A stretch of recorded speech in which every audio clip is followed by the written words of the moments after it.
Ya estamos de vuelta. El número 3 del PSOE, Óscar López, no dimite e intenta proteger a Alfredo Pérez Rubalcaba al afirmar que no estaba al tanto el secretario general de los pormenores del pacto con el acosador sexual. Marcos González nos resume esta nueva crisis de los socialistas. La moción de censura de Ponferrada ha generado una fuerte crisis interna en el Partido Socialista. Samuel Folgueral accedió a la alcaldía con el apoyo de un político independiente condenado hace años por acoso laboral, con el visto bueno del secretario de organización del partido. Horas después, la presión popular condenó fuertemente esta decisión y Rubalcaba intervino ordenándole rectificar y abandonar su cargo recién adquirido. Un aro por el que no estuvo dispuesto a pasar el nuevo regidor, que prefirió conservar su puesto y abandonar el Partido Socialista con sus compañeros. Anteponemos las necesidades del municipio de Ponferrada, anteponemos el trabajo por las vecinas y los vecinos de mi ciudad, de mi municipio, a las posibilidades que yo pudiera tener de recorrido en esta organización, al menos de momento. Después de todo este proceso, muchos criticaron abiertamente la gestión del Partido Socialista.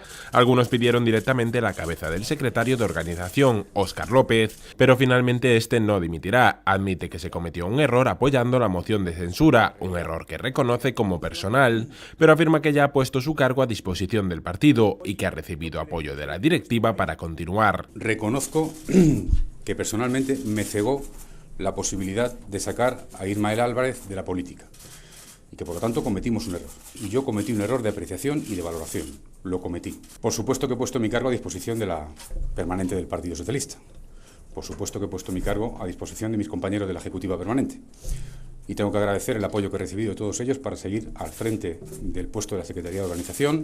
En todo caso, Óscar López asegura que Rubalcaba no llegó a conocer los pormenores de la moción de censura hasta que ésta ya estaba firmada. Bueno, muchas veces hemos hablado aquí mismo en esta mesa sobre la falta de liderazgo de Rubalcaba. La situación producida en Ponferrada, no sé si a vuestro entender es un suma y sigue o si realmente es una crisis de mayor calado. Pablo.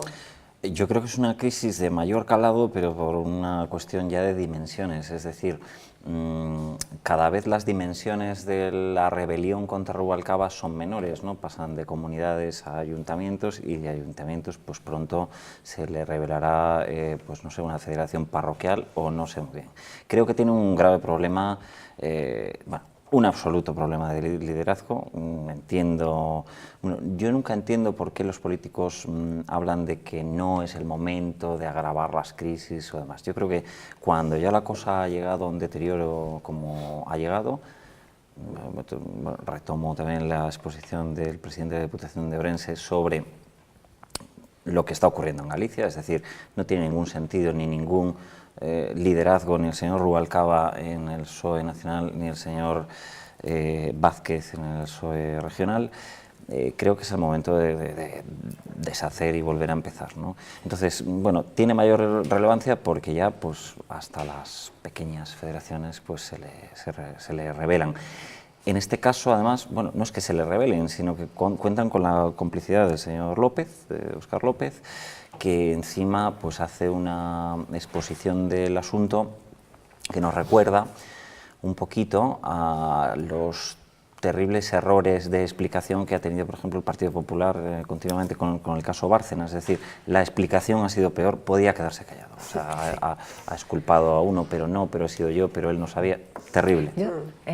Además del tema de la falta de liderazgo, hay algo muy grave que es una falta absoluta de principios éticos, que es lo que se ha demostrado en toda esta operación. Primero, llegar a un acuerdo con un acosador sexual y, en segundo lugar, una vez que Carme Chacón y una serie de dirigentes hacen saltar la chispa y empieza a extenderse por las redes sociales el tema, Rubalcaba intenta dar marcha atrás de un tema que yo estoy convencida que tenía que saberlo, porque el tema de Ponferrada salió publicado hace 11 días.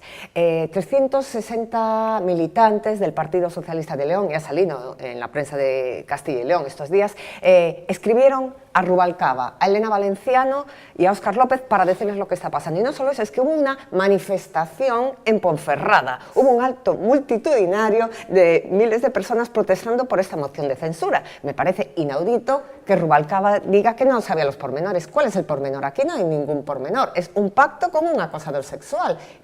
¿Tú crees que fue el tuit de Carmen sí. Chacón lo que hizo que cambiara de chip? O sea, que sin él igual no hubiese pasado. Si no se hubiese saltado esta alarma social, se habría seguido adelante, porque es que además estos días el propio Ismael Álvarez ha hecho entrevistas y declaraciones. El Partido Popular se negó rotundamente en esta legislatura a llegar a ningún tipo de acuerdo con él. Y él incluso llegó a amenazar y a decir, bueno, pues hablo con el PSOE. Y el PSOE decide llegar a un pacto con él y lo hablan con quien tiene que hablarlo. Evidentemente la asociación local de Ponferrada no pacta un acuerdo sin saberlo la dirección. Entonces que Rubalcaba diga que no sabía nada, oiga, se ha salido en todos los periódicos y es que se han manifestado los vecinos de Ponferrada contra esta moción de censura. Introduzco, perdón, un matiz sociológico del debate, que es que este señor fue inhabilitado después del asunto, se presentó por un partido independiente y fue votado por 5.000, creo. Pero él intentó, preocupante, ¿no? Ismael Álvarez intentó en el 2011 intentó en el 2011 ir por las listas del Partido Popular y se negó. Tuvo que irse de Ponferrada, pero un detalle, verdaderamente acosada socialmente, ¿no? El motivo por el que se presentó como independiente, él intentó en el 2011 ir en las listas del Partido Popular y el Partido Popular de Castilla y León se negó rotundamente y por eso se presentó como independiente y guarda una especie de resentimiento. De hecho dicen que su primer comentario es decir, ¿qué puedo hacer para perjudicar al PP? Es la posición de Ismael Álvarez. Me han echado y ahora ¿qué puedo hacer para hacerle daño? Y dentro de eso entra el acuerdo con el PSOE y la falta absoluta de principios éticos del PSOE de llegar a un acuerdo con una persona condenada, ya no sospechosa, condenada y ratificado por el Tribunal Supremo por acoso sexual. Un caso además dramático, que creo que todos recordamos aquí, las imágenes de Nevenka, una persona destrozada, vamos, es que le destrozó la vida. Y después de un caso tan dramático llegaron a un acuerdo. A mí es que me parece que, como decían algunas dirigentes del PSOE, que repugna y que da asco lo que ha pasado aquí. María. Sí, pero repugna y da asco. Yo ahí estoy muy de acuerdo en lo que estabais diciendo, o sea, porque ha tenido dimensión pública. Es decir, yo creo que esto es un gran ejemplo del dime de que presumes y te diré de que careces, ¿no? Cosa que ya estamos un poco cansados de ver en el Partido Socialista. Es decir, aquello de lo que más alardean, aquello que se supone que tendría que estar arraigado en sus principios, en sus pilares básicos, más que la rosa roja, el tema de la mujer, de las igualdades, de la defensa, siempre están dando lecciones y ahora resulta que no tienen ningún tipo de problema en pactar con una persona que ha sido condenada por nada más nada menos que por acoso sexual. Es decir, es absolutamente, coincido completamente en lo que estáis diciendo de la falta de ética y en la falta de cordura incluso, ¿no? Bueno. Porque yo puedo entender, decías, por cierto, esta persona creo que no fue habilitada y fue uno de los problemas, que se puede volver a presentar porque en aquel momento no había pena de inhabilitación. Pero yo puedo entender en algún momento que 5.000 personas, pues bueno, que no les importe mucho, que no conozcan el tema, lo que sea.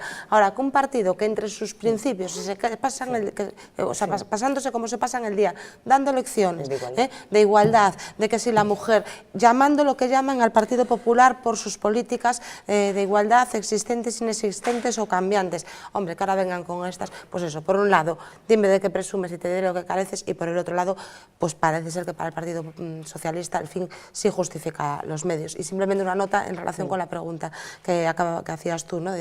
Hombre, pues desde el punto y hora en que un tuit de Carmen Chacón, que por cierto se confunda al principio Ponferrada con Pontevedra y tiene que rectificar, pero desde el punto y momento en que lanza esto y se monta la que se ha montado, pues hombre, muy estable, muy muy firme en su liderazgo, ¿no? Y en su, pues no debe de estar el señor Rubalcaba. Bueno, vamos, Pepe, con la vertiente también a lo mejor más política. A mí me ha llamado la atención el comentario que ha hecho Griñán, ¿no?, desde Andalucía, que decía, bueno, hay que darle más poderes a Valenciano, ¿no?, para que haga una especie de escudo para Rubalcaba, ¿no? Teniendo en cuenta que el Partido Socialista suele mandar a sus mujeres a hacer como un punto de cruz, ¿no?, pues es un mérito. La verdad es que poco me queda que decir, ¿no? Yo creo que es un caso claro de torpeza política, falta de decencia por parte del Partido Socialista, pero cuidado, no crucifiquemos al Partido Socialista, crucifiquémoslos a todos, porque ven poder, tocan poder y pierden el sentido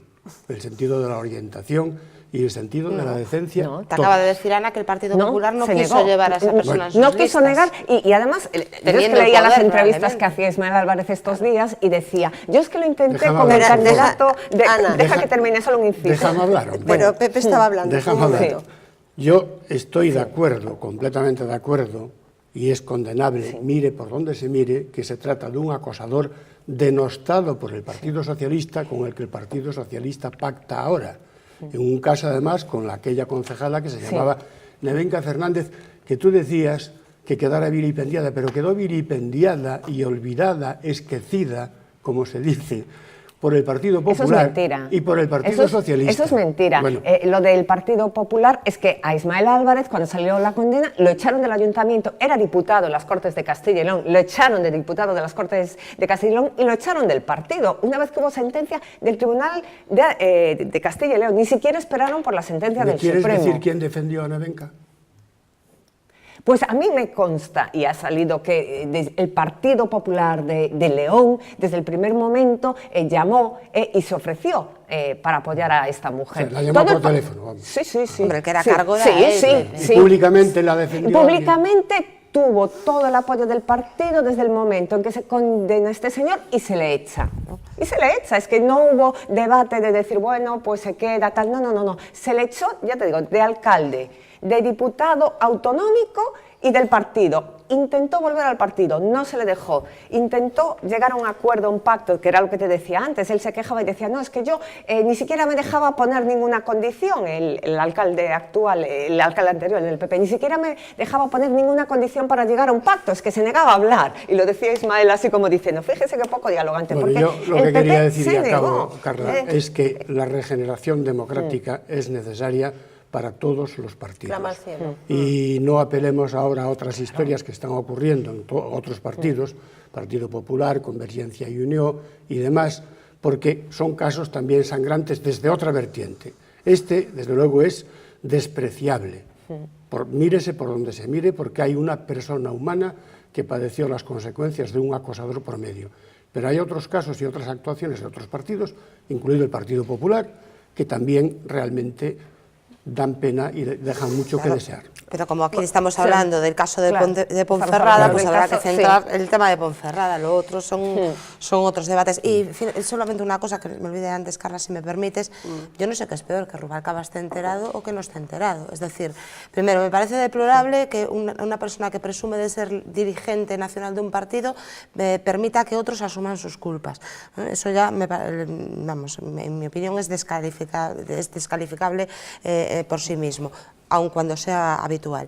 Y luego, por otra parte, hombre, pues a ver, es que Ponferrada no es precisamente una población de estas que nos estaba citando el señor Baltar con menos de 600 habitantes, es un núcleo importante. El dato de Ponferrada sería la localidad, la ciudad más grande de Castilla y León que gobernaba el PSOE, porque entonces, los resultados que tuvo el PSOE... 60.000 habitantes. Sí, claro, pero los datos que tuvo el PSOE en Castilla y León desde que Óscar López, que ahora ya no lo es, pero Óscar López fue una temporada secretario general del PSOE de Castilla y León y tuvo los peores resultados autonómicos, los peores resultados en la historia de Ponferrada, porque tenía 12 concejales el PP y 7 el PSOE, y la localidad más grande que gobernaría sería la de Ponferrada en toda la comunidad autónoma. Como para no enterarse, vamos. Una idea del...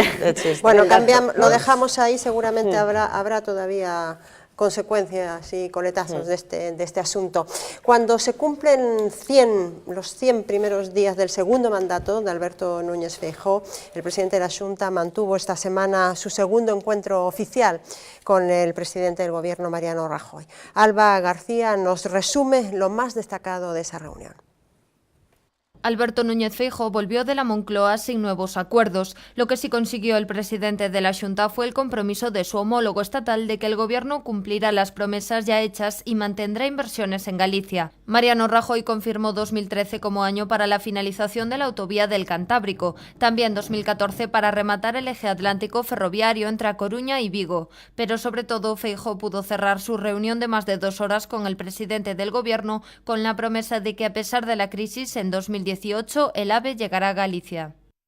Estas fechas, en consecuencia, están confirmadas de acuerdo con las inversiones que se están realizando y con las inversiones que se pretenden incluir en los presupuestos generales del Estado de los próximos años. Menos claro fue el compromiso de Rajoy para con el sector naval. Feijóo exigió el apoyo del Ejecutivo Central para conseguir carga de trabajo para Navantia y para que la SEPI consiga nuevos contratos. Además, puso sobre la mesa la necesidad de construir un dique flotante que mejore la capacidad de reparación del astillero público de Ferrol.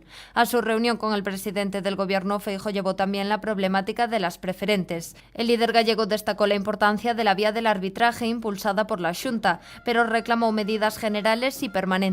Para Alberto Núñez Feijóo es necesario activar mecanismos que permitan que los afectados recuperen su inversión.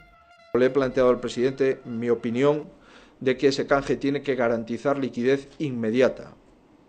Y también he observado la voluntad del presidente y la receptividad para que ese canje, que no sea otra cosa que la devolución de la mayor parte del dinero ahorrado o del dinero colocado en preferentes o en subordinadas, se pueda producir en un plazo próximo.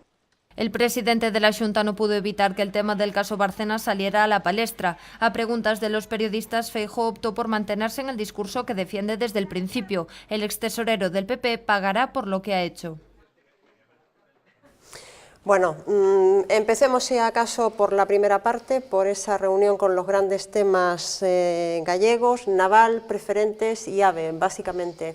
Pablo, tu lectura, tu valoración. Yo siempre bromeo en la redacción cuando bueno, pues hablamos de los temas que vamos a publicar al día siguiente. Siempre hacemos una lectura así de bueno, pues qué ha ocurrido o qué no ha ocurrido. Entonces estos temas como de agenda y donde previamente uno puede más o menos saber qué se va a acordar, qué se va a decir, digo, bueno, esto no lo damos, vamos a otra cosa. Porque en realidad, finalmente, es cierto que no son noticias. Bien, dicho lo cual, no son noticias mientras no se materialice en realidades, ¿no? Es una reunión formal, una fecha determinada después de los 100 días, en la cual salen una serie de compromisos. Tal. Dicho lo cual, creo que en la serie de compromisos, bueno, he leído en algún medio que no, que claro, que se quedó corto, que no se habló de... Yo creo que se abordó, vamos, cualquier comunidad, otra comunidad autónoma estaría absolutamente asombrada si se abordasen prácticamente todos los temas candentes de su comunidad, como ha ocurrido en este caso. Preferentes, naval, futuro de Nova Galicia, infraestructuras, promesas de inversión, tal. Incluso Pescanova. Incluso Pescanova. Es decir, creo que fue un completísimo repaso a la agenda de política de Galicia, en el cual además pues, hombre, Feijóo juega aquí con una ventaja, sí, ¿no? Es duda. Que Mariano Rajoy evidentemente conoce al dedillo la política y las necesidades sí, pero de Galicia. Que ¿no? Hubo compromisos concretos de inversión, lo cual es bastante bueno, pues difícil, ¿no? Sacar un compromiso de inversión ahora mismo al Estado. Y luego un pequeño cambio decía la crónica que en el naval no se había conseguido avanzar. Yo creo que se ha avanzado en una cuestión y creo que era muy voluntario por parte de Feijóo. Es decir, ha habido un cambio de discurso aparentemente imperceptible y sin embargo es muy importante. Él ha dicho, venía diciendo desde antes de las elecciones y repitió después que era o barco o dique. Ayer dijo en su comparecencia, dijo barco y dique. Y creo que esto es un tirón de orejas muy importante desde, bueno, pues desde las mismas filas, porque al final los cargos en la SEPI y en Navantia están ocupados por gente dispuesta por el gobierno del PP, desde las mismas filas a cierta actitud pasiva con el naval ferrolano desde Madrid. Creo que el cambio de discurso es importante y que esperemos que dé los resultados que se esperan. Pepe. Bueno, yo, hombre, en principio lo que dicen las crónicas que se trató allí suena muy bien. Es decir, yo creo que se abordaron todos los problemas de Galicia, que son muy importantes para el desarrollo y para el futuro devenir de esta comunidad. y ahora lo deseable es que esto se cumpla, porque las fechas del AVE, esta debe ser la 549 fecha que se fija, ¿no? La autovía del Cantábrico está en stand-by y a ver si son capaces de acabarla este año, creo que era la fecha fijada. El eje atlántico, es decir, el ferrocarril que une las ciudades gallegas, que vertebra sobre todo el eje atlántico de Galicia, a ver si se cumple y se acaba el año que viene. Lo del naval, barcos y diques, pero no hay barcos ni hay dique. Y la SEPI volvió a maltratar a Ferrol en una reunión hace muy poco con los alcaldes de aquella zona, incluido el alcalde de Ferrol, que es un alcalde del Partido Popular. Lo de las preferentes está la Comunidad Europea. No sé yo qué pueda hacer el Gobierno central. Bueno, el canje, ¿no? La opción de la posibilidad del canje de por liquidez. Y la administración local, la reforma de la administración local, desde mi punto de vista, va en dirección contraria a lo planteado en Galicia, que eran las fusiones de concellos, empezando por OCE y Cesuras. Y resulta que ahora no hay fusiones de concellos y se potencia el papel de las diputaciones. De modo que, bueno, a ver en qué... Si no queda más que en una reunión protocolaria y realmente lo que se acordó allí, lo que dijo el presidente de la Xunta, se traduce en realizaciones concretas para este país. María. Bueno, vamos a ver, yo creo que un poco lo que estáis reflexionando sobre la importancia o el grueso de la agenda, que ya veremos si se materializa o no, pero a ver, es que también es cierto que Rajoy no estaba recibiendo a un presidente de comunidad autónoma más. Feijóo en estos momentos, pues guste o no guste, pues es un ejemplo de muchas cosas, entre ellas de cumplimientos, de cómo tiene las cuentas públicas, es la comunidad que mejor está cumpliendo con los objetivos de déficit, que mejor se está financiando, es decir, merece una especie de trato preferente que a lo mejor explica la magnitud con que se abordan los temas, ¿no? Evidentemente se tocaron pues, prácticamente todos los sectores estratégicos, se habló del sector lácteo, se habló del naval, se habló de las rías gallegas, se adquirió un compromiso para el saneamiento que va a revertir lógicamente en el sector agropecuario. Decís por aquí el tema del naval y el dique flotante, es que ahora ya no es solamente el dique y la carga de trabajo, ¿no? Es que también se ha hablado del tax list, que ojo, es que eso puede ser un problema muy gordo y se ha pedido expresamente que vayan a negociar y que no se aplique con carácter retroactivo, cosa que podría tumbar ya no sé cuántos astilleros. Entonces, efectivamente se ha otorgado, se han puesto encima de la mesa una serie de alegaciones en el documento de bases de reforma local del que hablabais antes, porque, a ver, es que tanto lo del sueldo como el tema de las fusiones, lo de las fusiones son opciones. El tema de los salarios es un tema menor, pero el grueso del contenido, Galicia tiene mucho que decir, de competencias propias e impropias, de repartos, de diputaciones, es decir, yo creo que se ha abordado con profundidad el tema de las preferentes. Decías, ¿qué puede hacer Europa? Bueno, para mí, en primer lugar, lo que demuestra es lo que es esto es una muestra total y absoluta de sensibilidad por parte del señor Feijóo. Es decir, que vaya a Madrid y que se siente como presidente del gobierno y que una de las cosas que ponga encima de la mesa sea, oye, ¿cómo vamos a solucionar, cómo podemos mejorar el tema de las preferentes? Creo que es importante. Y finalmente, la conclusión un poco de todo esto, que creo que es lo que hay que transmitir. Galicia tiene el 6% de población en el Estado español y está recibiendo un 13% de financiación. O sea, creo que es algo a considerar, ¿no? Y que todas estas iniciativas y todos estos acuerdos vienen a reforzar solamente una idea, que es el compromiso del Gobierno de España con la comunidad autónoma gallega. Pero me temo que financiación es un tema que aún no toca, ¿eh? No, pero me refiero que el nivel que se está brindando es el nivel de financiación, y creo que otros estaban celebrando en tiempos el 8%, nosotros estamos en el 13%, pues hombre. Ana, brevemente, porque se nos acaba el tiempo. Brevemente, fue una reunión de 2 horas donde se hizo un repaso de los temas prioritarios para Galicia, por parte del presidente de una comunidad autónoma que le puede decir al Gobierno de España: nosotros estamos cumpliendo, nosotros cumplimos las cifras de déficit, vosotros ahora tenéis también que cumplir con nosotros. Entonces le hizo un recordatorio de las prioridades de la comunidad autónoma, por ejemplo, el tema de la alta velocidad, que se garantice en este momento de recortes donde Bruselas está mirando con lupa todas las inversiones que lleguen en el 2018. Yo creo que es importante encontrar una solución a las preferentes, es importante afrontar los problemas del sector naval, es decir que yo ¿Tú crees, perdona que te interrumpa, ¿tú crees que se habló de Bárcenas? Yo creo que tienen una relación diaria y constante y que no hay que ir que a se habla de para hablar de Bárcenas por Bárcenas. teléfono, ¿no? No digo que se hable de Bárcenas por teléfono, pero yo no creo que sea necesario ir a una reunión para hablar de Bárcenas, porque Bárcenas no es la prioridad política para Galicia. Yo creo que lo que le preocupa a los gallegos... Pero para el PP sí. Y por teléfono, además, de Bárcenas mejor no hablar. Pero yo creo que la prioridad... la agenda política gallega. Por eso, la prioridad política para Galicia es eso, el naval, la pesca, no Bárcenas. Yo creo que es un tema más de debate periodístico que no lo que preocupa realmente a los ciudadanos.